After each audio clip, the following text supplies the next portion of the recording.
नमस्कार दोस्तों, मैं राजकुमार पांडे अपने चैनल लोकवार्ता के माध्यम से आज हम लोग इजराइल और भारत के संबंधों पर विचार करेंगे, बात करेंगे।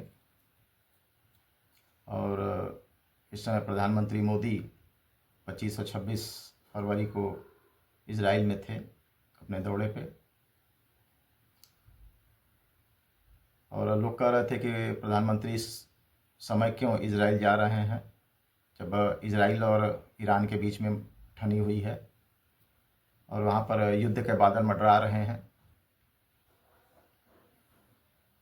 तो मित्रों, ये हम लोग बताना चाहेंगे कि भारत और इजराइल के संबंध बहुत ही मधुर रहे हैं, खास करके तब जब प्रधानमंत्री मोदी प्रधानमंत्री बने। ये गर्मजोशी हम लोग करीब 9 साल पहले भी देख चुके हैं, जब प्रधानमंत्री इजराइल के दौरे पर गए हुए थे। और अभी जब गए तो एयरपोर्ट पे वहाँ के प्रधानमंत्री बेंजामिन नेतन्याहू ने प्रोटोकॉल तोड़ते हुए प्रधानमंत्री मोदी का स्वागत किया। साथ में अपने वाइफ भी उनके साथ थी और आपस में काफ़ी हंसी मजाक करते हुए हम लोग देखे। काफ़ी खुशगवार माहौल था, मौसम था। कहीं से ये प्रतीत ही नहीं हो रहा था कि वहाँ पर इस तरह का माहौल है, युद्ध का माहौल है। कहीं से महसूस ही नहीं हो रहा था। प्रधानमंत्री भी एकदम निर्भीक और निडर होकर के अपने दौरे कर रहे थे। प्रधानमंत्री का एक प्रोग्राम था वहाँ की संसद नेसेट को संबोधित करने का। वहाँ के संसद के स्पीकर ने उनका स्वागत किया और संसद के अंदर जोरदार तालियों के साथ प्रधानमंत्री मोदी का स्वागत हुआ। प्रधानमंत्री मोदी ने वहाँ पे भाषण दिया और प्रधानमंत्री मोदी ने एक चीज़ कहा वहाँ पे कि मैं इजराइल के साथ आज भी खड़ा हूँ और मैं पहले भी खड़ा रहूँगा, हमेशा खड़ा रहूँगा मैं। इस बीच भारत और इजराइल के बीच कई समझौते होने थे, करीब 16 समझौते होने थे। उसमें डिफेंस था, एग्रीकल्चर था और भी बहुत से समझौते होने थे। भारत इजराइल के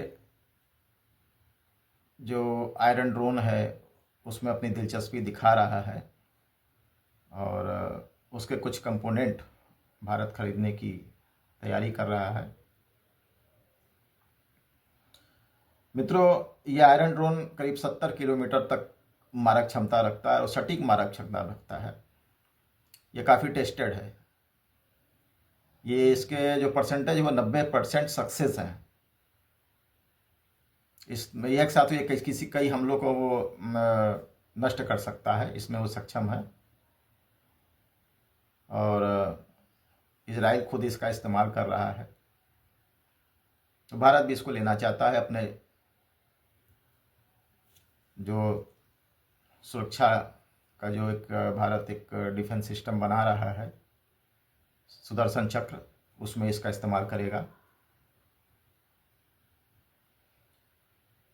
हमास के साथ युद्ध हो या ईरान के साथ युद्ध हो, उसमें आयरन ड्रोन अपना कमाल दिखा चुका है।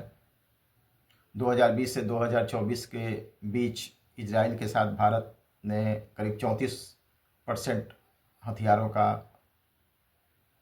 सौदा किया है और इजराइल ने बेचा है। इसी अवधि में भारत ने अब सबसे ज़्यादा हथियार रूस से खरीदे हैं और उसके बाद दूसरे नंबर पर फ्रांस है। इजराइल तीसरे नंबर पर आता है।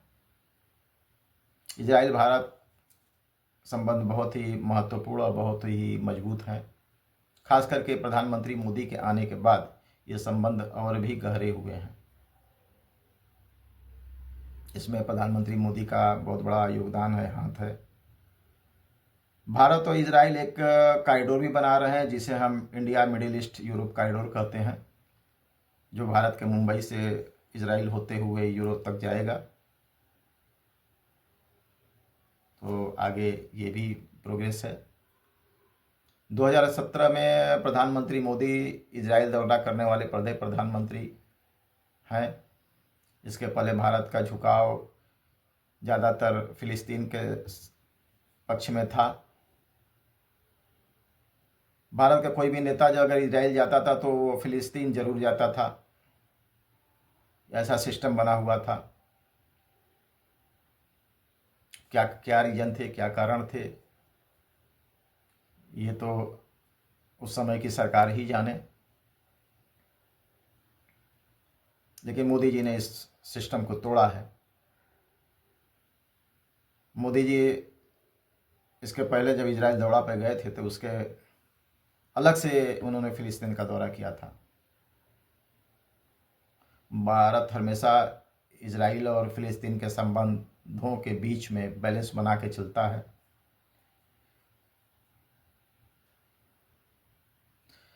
इजराइल को कभी भी खुले रूप में इसके पहले भारत ने अपना दोस्त नहीं माना था,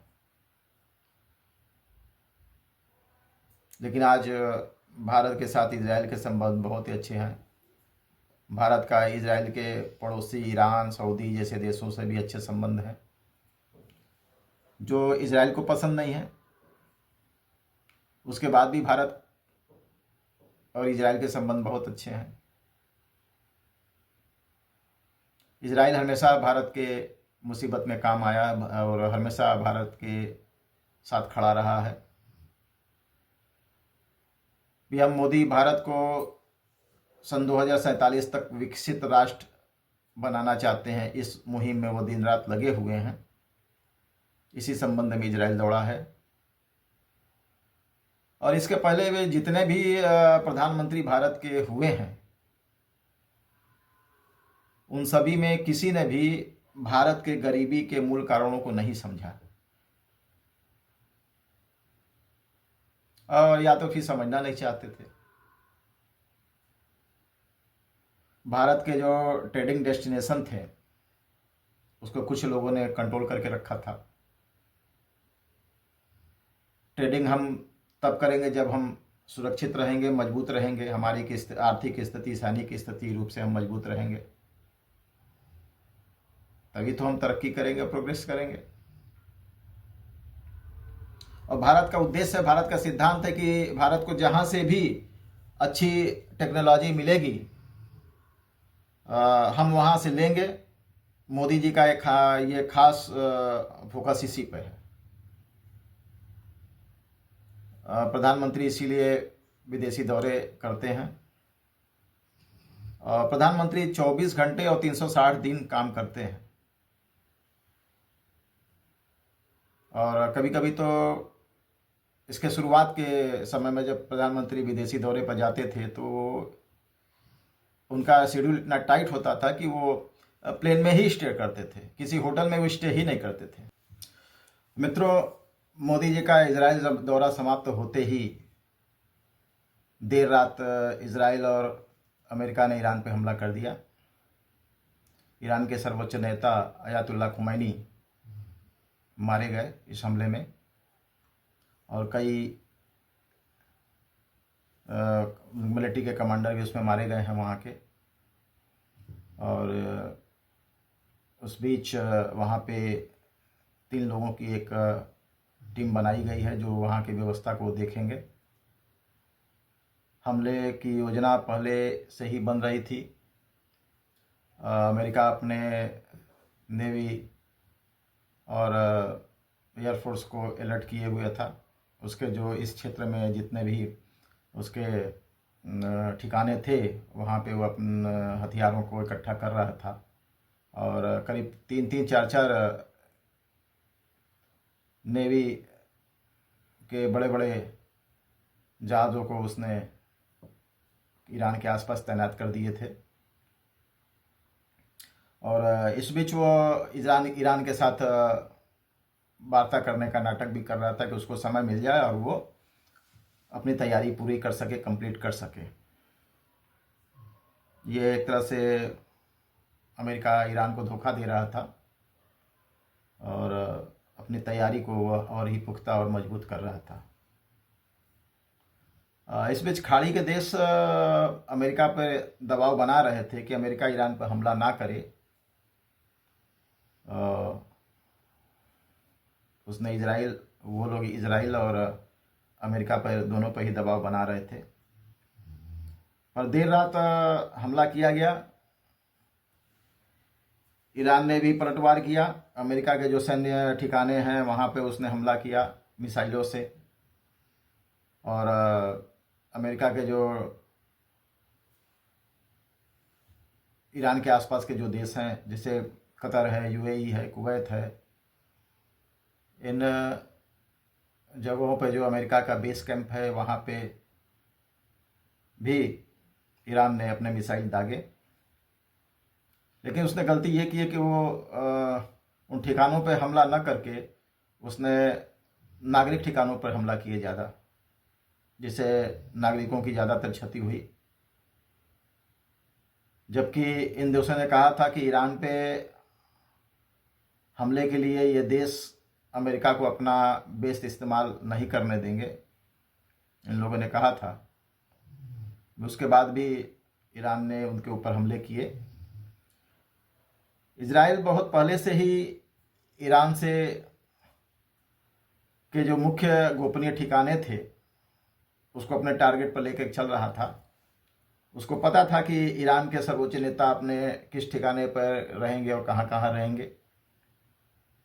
और रात युद्ध भड़कने के बाद इजराइल ने खुमैनी को शुरू से ही अपने टारगेट पर लिए हुए था। बस टारगेट वो सेट कर चुका था और अमेरिका से उसको परमिशन की आवश्यकता थी।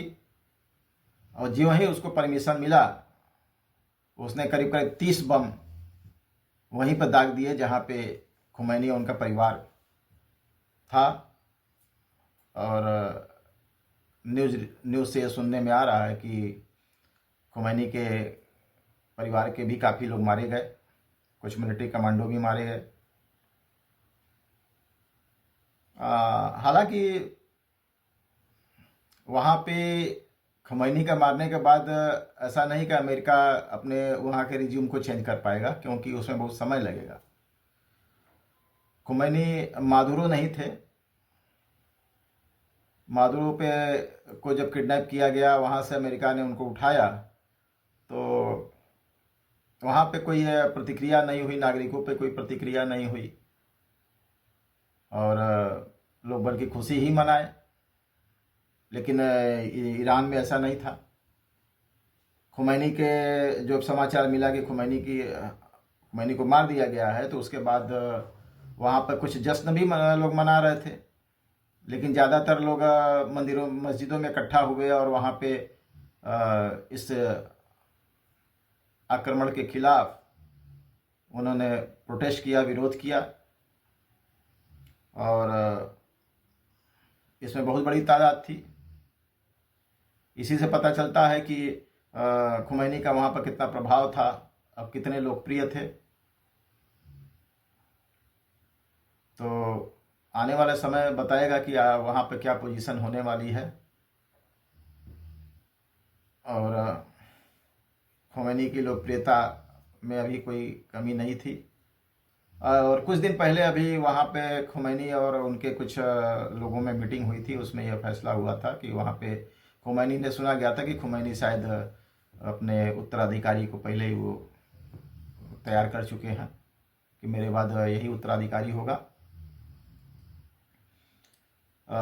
खुमैनी एक तरह से ईरान के किसी पद पे नहीं थे। वे वहाँ इस्लाम के सर्वोच्च नेता के तौर पे वो जाने और माने जाते थे, लेकिन वहाँ के शासन में सबसे उच्च माने जाते थे। वो राष्ट्रपति से भी ऊपर थे। उन्होंने अपने आप को इस तरह से वो बनाया था, इस तरह से डेवलप किया था। और ईरान अभी भी पीछे हटने के लिए तैयार नहीं है। और उसने घोषणा किया है कि इसके बाद और भी घातक अटैक किए जाएंगे।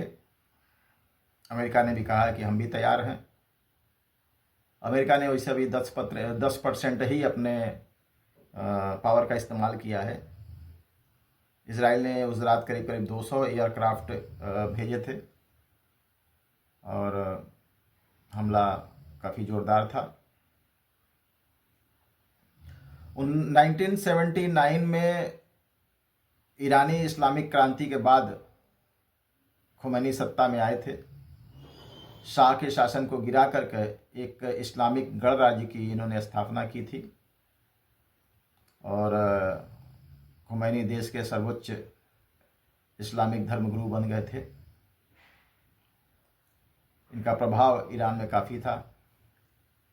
कहा जाता है कि इसके पहले जब शाह का शासन था तो उस समय वहाँ पे काफ़ी माहौल बहुत खुले हुए थे। वहाँ पे किसी भी तरह का कोई पाबंदी नहीं था, चाहे वो बुर्का प्रथा हो, चाहे वो धर्म के प्रति कट्टरता हो, ये सारी चीज़ें नहीं थी। मित्रों, भारत और इजराइल करीब करीब एक साथ ही आज़ाद हुए। सन 1947 में भारत भी आज़ाद हुआ और 1947 में इजराइल भी आज़ाद हुआ। लेकिन उस समय की सरकारों ने फिलिस्तीन को ज़्यादा महत्व दिया, इजराइल को ज़्यादा महत्व नहीं दिया, मान्यता नहीं दी। इजराइल को मान्यता दिया भारत ने करीब सन 1950 में। 17 सितंबर 1950 को भारत ने इजराइल को मान्यता दिया। लोग कह रहे हैं कि भारत के प्रधानमंत्री इस मौके पर इजराइल क्यों जा रहे हैं जब वहाँ पे युद्ध के बादल मंडरा रहे हैं। और विपक्ष कह रहा है कि मोदी जी इजराइल गए हैं तो थोड़ा सा फिलिस्तीन के बारे में बात कर लेते। इजराइल फिलिस्तीन में और गाजा में लोगों को मार रहा है, वहाँ पे हत्याएं कर रहा है। तो विपक्ष को ये भी समझना चाहिए कि जब इजराइल में उस दिन फेस्टिवल मनाया जा रहा था, वहाँ पे लोग अपना फेस्टिवल मना रहे थे, बच्चे थे, बूढ़े थे, जवान थे। उस समय इन्हीं फिलिस्तीन आतंकवादियों ने उनके ऊपर आक्रमण किया, बच्चों को मारा, वृद्धों को मारा, अपाहिज किया, महिलाओं के साथ बलात्कार हुआ, रेप किए, 200-250 लोगों को किडनैप करके ले गए। इस पर विपक्ष का ध्यान नहीं जाता। हमारी एक नेत्री हैं कांग्रेस की, उनको कंधे पर फिलिस्तीन का बैग लटका के संसद में घूमना अच्छा लगता है, लेकिन बांग्लादेश में जो हिंदुओं के साथ हो रहा है उस पर उनके मुंह में दही जम जाता है, वो लोग कुछ नहीं बोलते। इजराइल में उस दिन हुआ जो वहाँ के आतंकवादियों ने, फिलिस्तीन आतंकवादियों ने लोगों के साथ अत्याचार किया, उस पर इन लोगों का एक शब्द नहीं हुआ, ये लोग बोल पाए।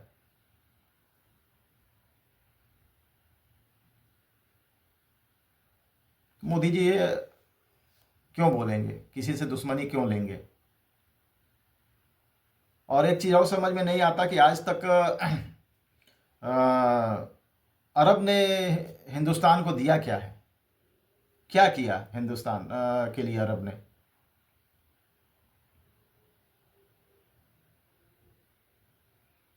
और जब भी भारत की कोई बात हुई तो ये लोग पाकिस्तान के पक्ष में ही खड़े रहे। ज़्यादातर अरब मुल्क, चाहे वो कश्मीर का मैटर हो, चाहे भारत और पाकिस्तान का युद्ध का मैटर हो, भारत का इन लोगों ने कभी साथ ही नहीं दिया। तो भारत क्यों आज उनका साथ देगा और उनके पीछे भागेगा, उनके तलवे चाटेगा?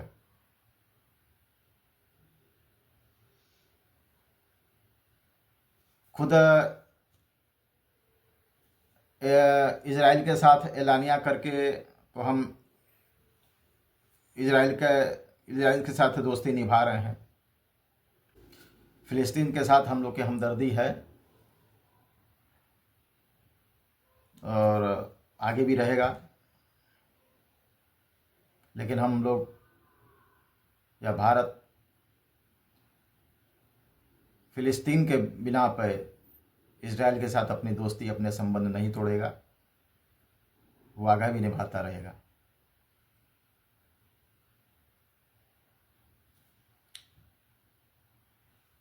जिस समय इजराइल आज़ाद हुआ उस समय भारत के कांग्रेसी नेताओं की या कांग्रेसी सरकारों की क्या डर थे, ये कुछ अनुमान लगाया जा सकता है। उस समय ये कांग्रेसी सरकारों के अंदर ये डर था कि अगर हम लोग इजराइल की मान्यता देते हैं तो फिलिस्तीन या मुस्लिम देश भारत से नाराज़ हो जाएंगे। भारत की ऊर्जा ज़रूरतें खाड़ी देशों से जुड़ी हुई थी, वो बंद हो जाएंगी और हमारे भारत के अंदर जो मुस्लिम है वो हमसे नाराज़ हो जाएंगे, हमको वोट नहीं देंगे। इसलिए वो खुल करके इजराइल के पक्ष में नहीं जाते थे और फिलिस्तीन को ही मान्यता देते थे। लेकिन इजराइल ने बिना कुछ कहे भारत को हर समय सपोर्ट किया, चाहे उसको हम लोगों ने मान्यता दिया चाहे नहीं दिया। इजराइल ने 1965 में भारत पाकिस्तान जंग में भारत का खुलकर सपोर्ट किया था, हथियार दिए, गोला बारूद दिए। उस समय भारत की सेनाएं कमज़ोर थीं। 1971 का युद्ध हो, कारगिल का युद्ध हो या ऑपरेशन सिंदूर हो, इसमें भी उसने खुल करके भारत का मदद किया हर तरीके से। और 1965 में तो भारत के साथ 3 ही देश खड़े थे, पहला रूस था, दूसरा इजराइल था और तीसरा स्लोवाकिया या चेकोस्लोवाकिया कोई ऐसा था। लेकिन मोदी जी के आने के बाद इजराइल के साथ भारत की घनिष्ठता बढ़ी है। पीएम मोदी का इजराइल में किस तरह से स्वागत हुआ, ये सब हम सभी ने देखा। ये इस दौरे का क्या इम्पैक्ट आगे पड़ेगा, इस पर बात हम लोग आगे भी करते रहेंगे। हमारे पड़ोसी देश खास करके चीन और पाकिस्तान के अंदर इस दौरे को लेकर के काफ़ी बेचैनी देखी जा रही है, घबराहट और बेचैनी देखी जा रही है। इजराइल के साथ भारत के 16 एग्रीमेंट पे साइन हुआ है, खास करके एग्रीकल्चर के क्षेत्र में। मित्रों, एग्रीकल्चर में भारत और इजराइल के बीच कुछ समानताएं हैं। जिस तरह से अमेरिका में बड़े बड़े फार्म हाउस हैं, बड़े बड़े फार्म हाउसों में खेती होती है, बहुत बड़ी बड़ी जोत हैं वहाँ पे, कंप्यूटराइज सिस्टम है वहाँ पे। तो इजराइल भी कुछ टेक्नोलॉजी इस्तेमाल करता है, लेकिन उसके यहाँ जगह नहीं है खेती करने के लिए। वहाँ पे पानी, शुद्ध पानी, पीने के पानी का अभाव है, इसलिए समुद्र के पानी को, खारा पानी को वो लोग पीने लायक बनाते हैं और उससे वो खेती करते हैं। कम पानी में खेती करते हैं, छोटी छोटी जोत हैं वहाँ पे। उसी तरह भारत में भी है, छोटे छोटे खेत हैं। और भारत को भी कम पानी में अच्छी फसल किस तरह से हो, यह सीखने की आवश्यकता है। इसलिए भारत और इजराइल का मॉडल इस्तेमाल कर रहा है, करने का प्रयास कर रहा है।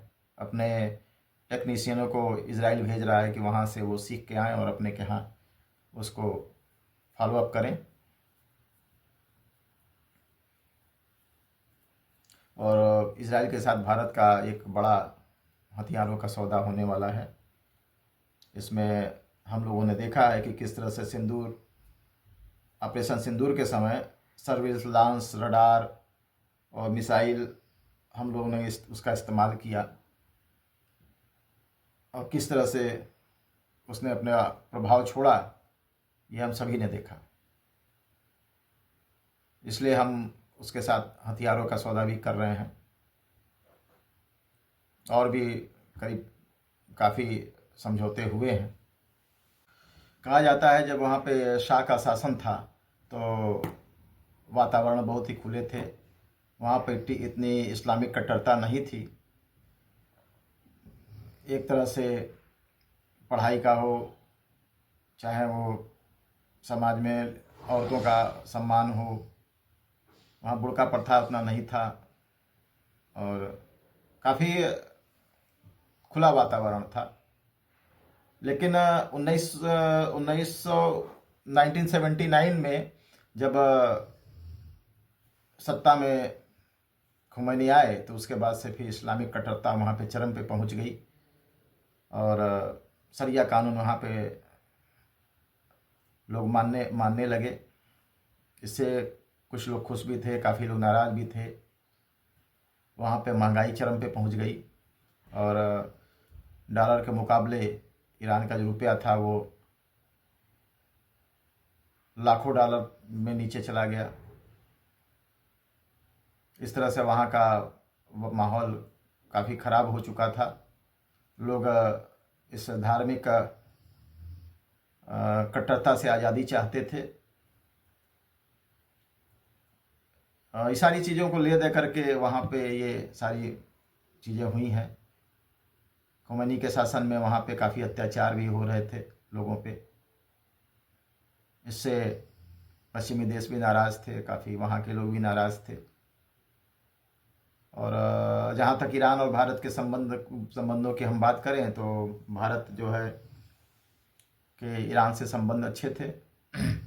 लेकिन कुछ मामलों में भारत के और ईरान के संबंध कटुता में उस समय आ जाते थे जब कश्मीर का मसला होता था। अयातुल्ला खुमैनी हमेशा ही कश्मीर के मसले पर पाकिस्तान का पक्ष लेते थे और अभी कुछ दिनों पहले से ये माना जा रहा था कि ईरान के जो समर्थित आतंकवादी हैं और कश्मीर के आतंकवादियों में काफ़ी घनिष्ठता हो गई थी और वो लोग भारत को इस्टेब्लिश करना चाह रहे थे, डी एस्टेब्लिश करना चाह रहे थे, खास करके कश्मीर में। तो ये सारी चीज़ों को लेकर के एक तरह से माहौल बना हुआ था और आगे की परिस्थितियां क्या होती हैं वो देखने वाली बात होगी। और इसी के साथ मैं अपने वीडियो को यहीं समाप्त करता हूं और आपसे आशा और उम्मीद करता हूं कि मेरे वीडियो को लाइक करेंगे, शेयर करेंगे, कमेंट करेंगे, बेल आइकन बजाएं और हमें प्रोत्साहित करें कि इसी तरह से मैं नया वीडियो लेकर के आपके सामने उपस्थित हूं। तब तक के लिए धन्यवाद। जय हिंद, जय भारत।